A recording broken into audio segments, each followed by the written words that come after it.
it's interesting that the transition conversation that President Obama had with President Trump, he only talked about two things, two people. One was dear leader Kim Jung Un, and the other was General Mike Flynn. And it's like you say to yourself, what the heck, Lou, I mean, it's laughable, but it's also very, very serious. And I would like someone with some guts, because I'll ask him if I ever see him, is why? Why was he so afraid? Why was he so fearful?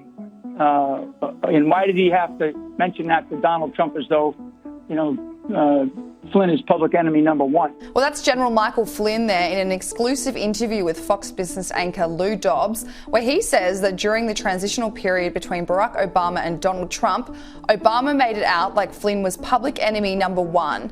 He says that in the handover in 2016, Obama only talked about two people, North Korean leader Kim Jong Un, and the other one was General Flynn. He said, "It's laughable, but it's also very, very serious. I was like, someone with some guts, because I'll ask him if I ever see him, is why? Why was he so afraid? Why was he so fearful? And why does he have to mention that to Donald Trump as though Flynn is public enemy number one?"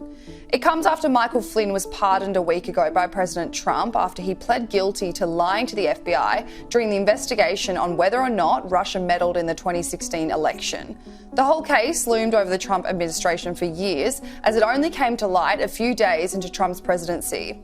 Trump tweeted last week, "It is my great honour to announce that General Michael T. Flynn has been granted a full pardon. Congratulations to General Flynn and his wonderful family. I know you will now have a truly fantastic Thanksgiving." Well, it would seem that Flynn is repaying the favour to his former boss, as he's adamant that the election was rigged in favour of Joe Biden and that voter fraud was involved. The former National Security Advisor has called for Trump to suspend the Constitution, impose a martial law and hold a new election. He backed up this point again on Fox Business today, where he said there is a crisis in confidence in the American voting system.